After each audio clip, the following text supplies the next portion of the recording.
What are the advice?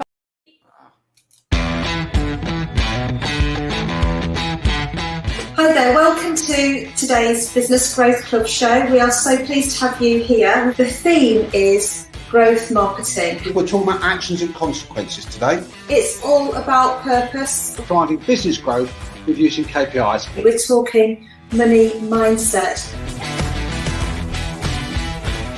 The Growth Club, I mean, not to oversell it, but it's so well organised. So yeah, it was totally invaluable. The Growth Club, coupled alongside with the Masters that I'm doing at Strategic Leadership at the moment, both of those things happening collectively have definitely transformed, and the Growth Club did have a massive impact for our business. What is it that attracted you to come to the Growth Club in the first place? Let me just ask you to start off with that. Well, because it was the two of you, basically.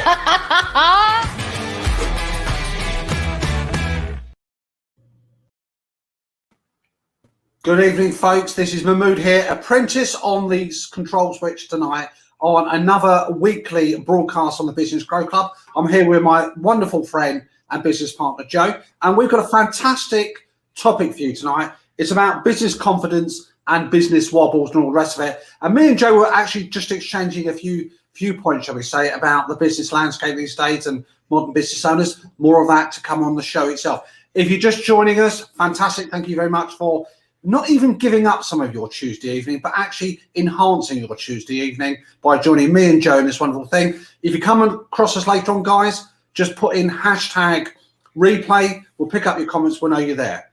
Joe, how the devil are you? I'm okay, thank you. Yeah, doing good.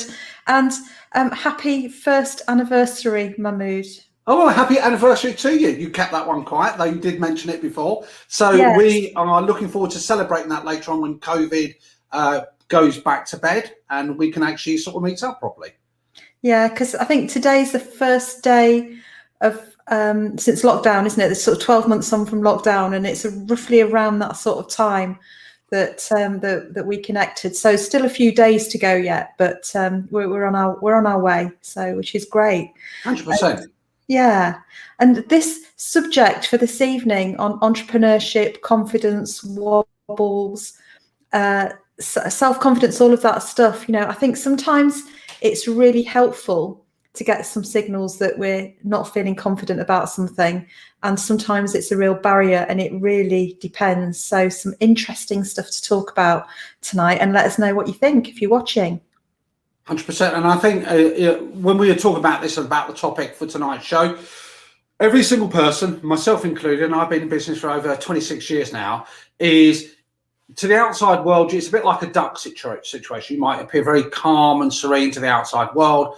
Underneath, though, a lot of business owners at some point in their business cycle will think, I have no idea what I'm doing. I don't feel confident for taking this new project forward. I might even have a lack of confidence in what I'm actually doing at the moment. Having wobbles is perfectly natural. You obviously don't want to be that rabbit in the headlights to be paralyzed by that, but it is perfectly natural. And during the rest of this conversation tonight, we're going to share some tips about saying how you can resolve them, but also making sure that you recognize that it is a perfectly natural thing to do as well. Yeah, and I think it's a wobble is helpful, or a moment of lack of confidence is helpful if it's actually if it's you communicating to yourself that you need to learn something or you need to get better at something, and that's a genuine need to step up and fill some space. If you know deep down that there's some stuff you need to learn, some stuff you need to develop, some stuff you need to do in order to be better and deliver the sort of product or service that you want to, then that's a good thing. You can go and take action on that. So that's when it's helpful. It's when actually we talk ourselves out of doing things, even though we've got the capability and the resources and everything else, and we still don't take action. That's when it really gets in the way. Yeah, you're absolutely right there. I mean, if I think about the times that I've come across business owners, I would include myself in there, where I felt a little bit uncertain about something. It's about uncertainty about the future, about what lies ahead. It typically that comes down to a few things. Is one, you don't actually have the practical experience of facing what's in front of you. Number two, there's maybe an uncertainty because you don't know what that looks like financially. You don't know what that plan looks like. If I think back to the days when I've been teaching, if I've been asked to do something, if I haven't actually prepared for something, that lack of preparation makes me more uncertain, makes me more nervous, makes me more anxious here. But actually putting in the spade work, putting that investment and making that effort to either bring in the resource that you need from outside expertise, to actually do the work, do the sweat, actually put the input in, I always feel much better after that. And that's, you're quite right. I love that way you put it there. That trigger point that says warning light, you know, there's a little bit of anxiety, your bottom gets a little bit tighter. It's because there's a gap that you can supplement and you can fill. Yeah, and that is absolutely bang on. And it's very different, isn't it, from this unreasonable sense of perfection that some people feel they have to achieve, that everything has to be perfect, that there's hardly any risk, that everything will work out, that they've got it completely right. That at the other end is too far, because perfection, I think it's Winston Churchill, something like that. Perfection is the enemy of progress. You know, it just stops us from moving forward. And also it's really unhealthy from a mental well-being point of view, because by definition, perfection, you know, will not be attained. So if the lack of confidence comes from a demand on yourself that you think you have to be perfect and you have to get it right all the time, well, that's a real waste of energy, imagination, talent and opportunity. Yeah, that over-engineering, Joe, that over-engineering gets in the way. And most successful, in fact, all successful companies, we talked about agile before, we've talked about minimum viable product before.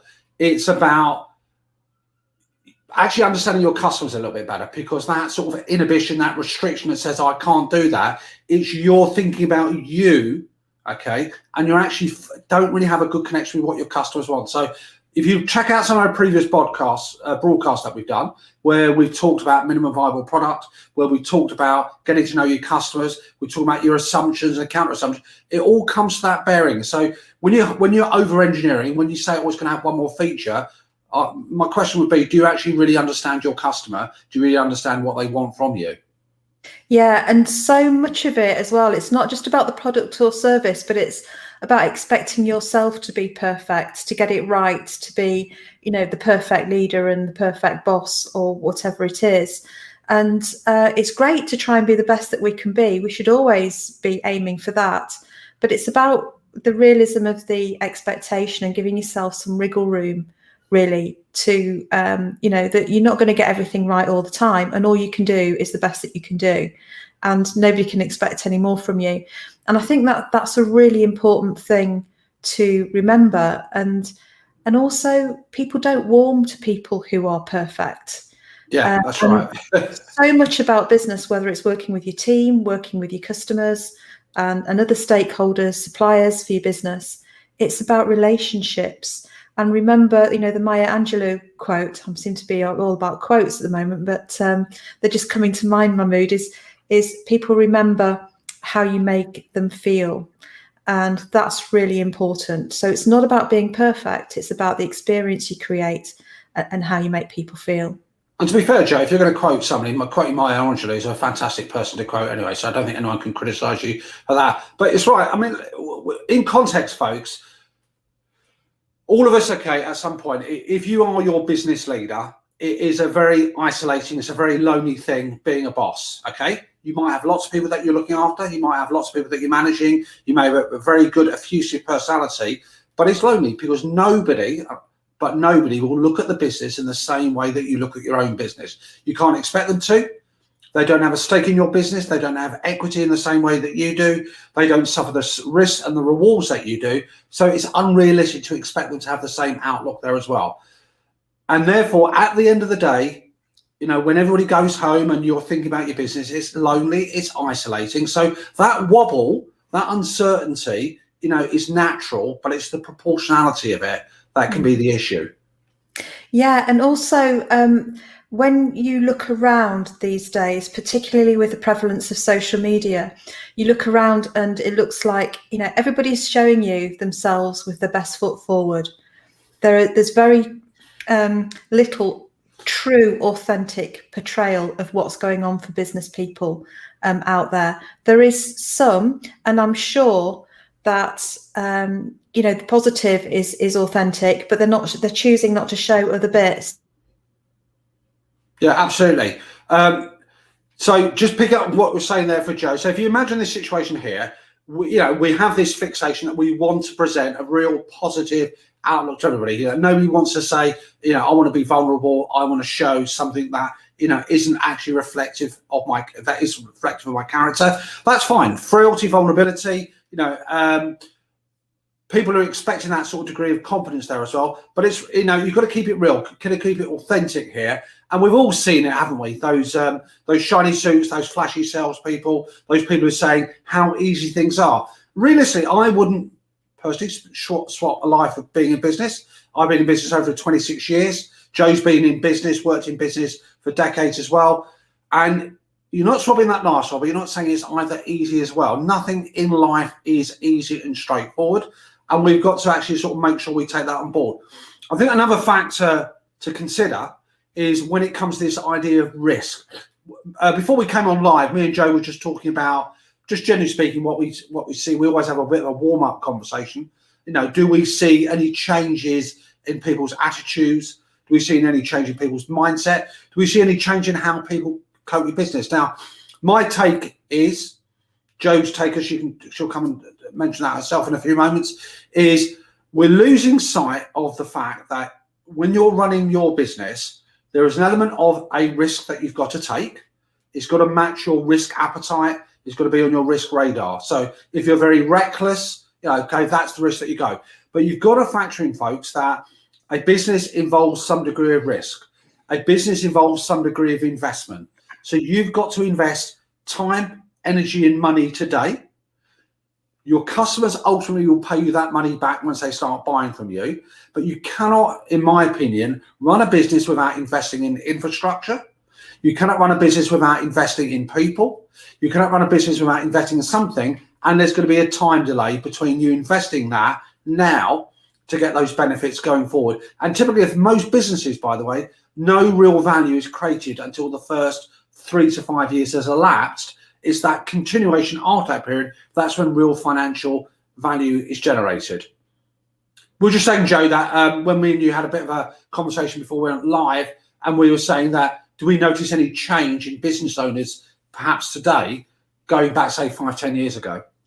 Yeah, absolutely. I think the prevalence of social media has makes business look easy. And it gives a glamour to business that I think business is a wonderfully glamorous place, but it's, but because of the hard work and because of the expertise and the skill that's needed to really succeed in business. And you have to earn your stripes, I think, to get good at stuff. Malcolm Gladwell's book, Outliers, very clearly demonstrates that we need to put in 10,000 hours of real experience, practice in order to get good at what we do. And there are so many internet promises out there that you can build a business, and all you have to do is market yourself really well, make sure you charge plenty, and outsource a load of stuff. And you'll grow. You just got to believe in yourself. And those things, I outsource some stuff, and I do believe in myself. I do, charge pretty healthily, and all of those things. But there's also 30 years of business experience here. I've studied business. I work in businesses every day, and the number of actual case studies of work with business and for my business that I have delivered in terms of money making are significant, and I know they're the same with you. Well, your value is based on 30 years experience they're tapping into. Yeah, and that's what when people are working with you too, that's what they're getting likewise from you. You've put in the hard yards, and you've learned, you've studied, and you've experienced. So I think it's not about sort of setting up a glitzy storefront, whether that's a virtual storefront or a real storefront, and not being able to deliver behind the scenes. And I think a lot of people actually, and this might be contentious, but a lot of people sometimes lack confidence because they know they haven't got the experience, and they know they haven't got gone the hard yards. So what do? That's okay. Learn, and apply yourself, because we can all learn anything. And if we have purpose and passion around what we're doing, then we will learn, and we will get really good at it. When we're just in it for the money, where we think we can make a quick buck, where we think it's an easy business model, then that's not sustainable. Yeah, you're right there. I mean, in terms of, if I think about myself going back all those years ago, the business person I was then compared to what I am now, there are some things, the values are still there, the outlook is still there, the desire to help people is still there, the desire to make money is still there. But if I think, did I have wobbles? Did I make mistakes? Did I have mess ups? Did I make like schoolboy errors? 100%. Do I still occasionally lapse back into that? Not as much, but it still happens. And that's all part of the fact. I'm happy I take that on as part of the risk that I take there as well. But it's a continual learning exercise, and you've got to be open to that. If you guys, Joe mentioned about virtual, if you want the best virtual model that I will say for me is of a company that does one thing, but it outsources all its functions, is Amazon. Now, think about Amazon though.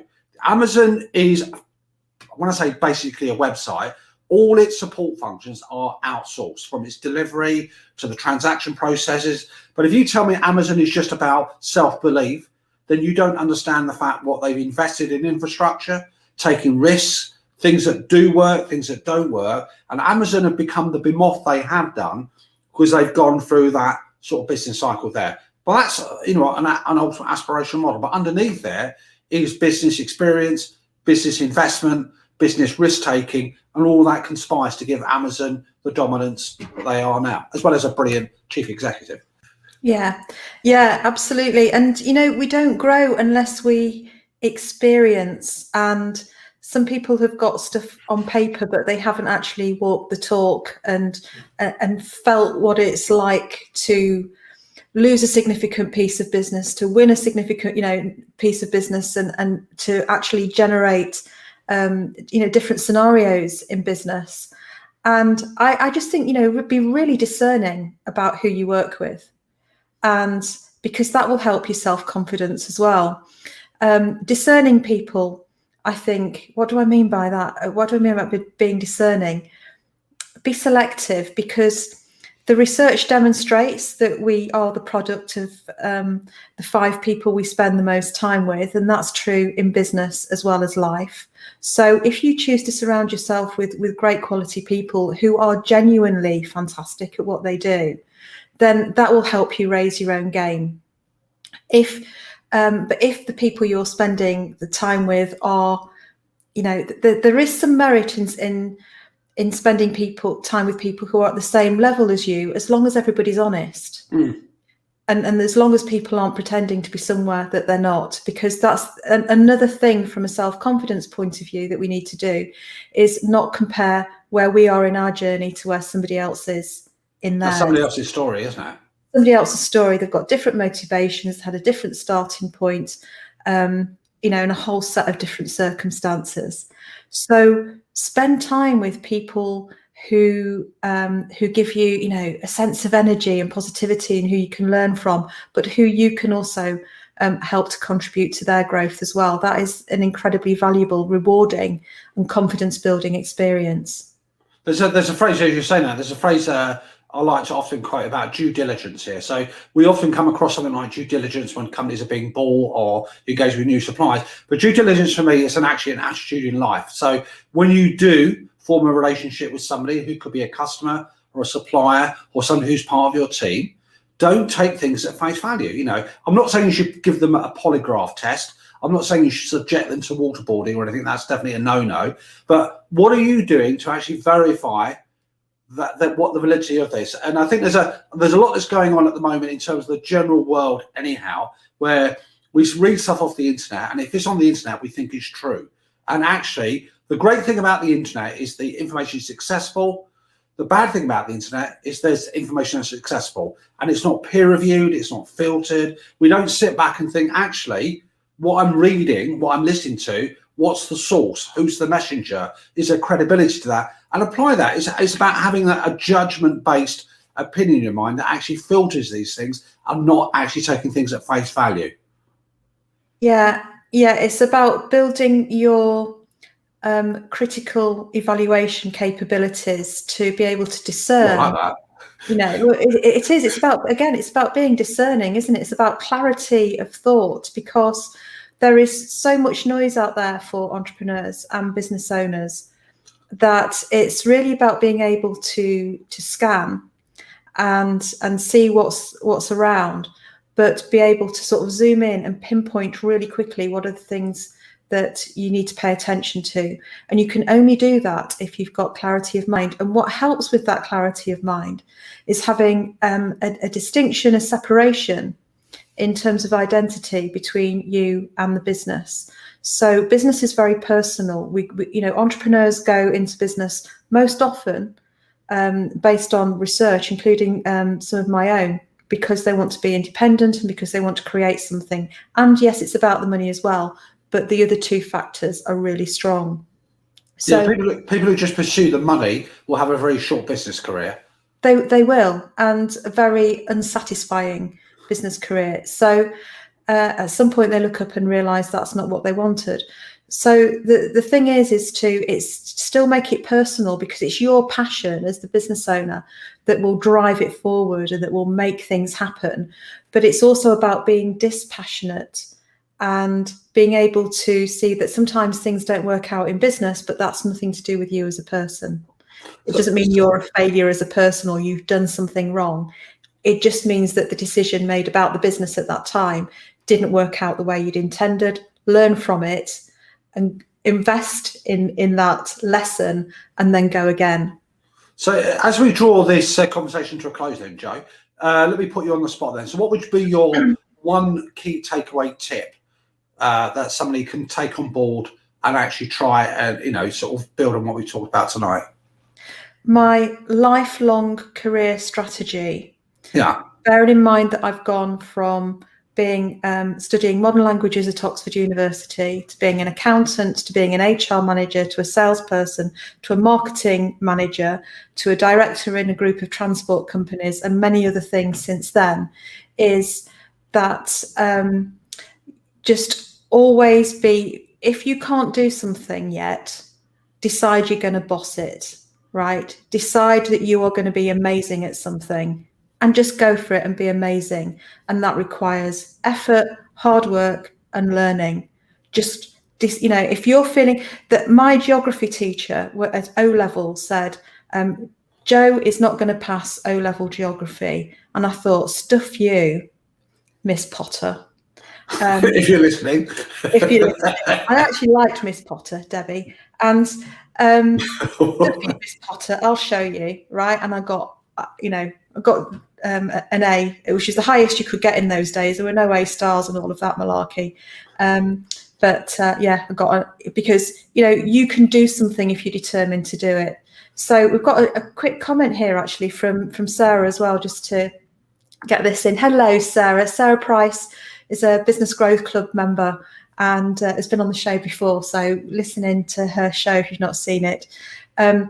Sarah was about to comment that I can take some things like setbacks too personally, and that can spark a wobble. Definitely working on that. Yeah.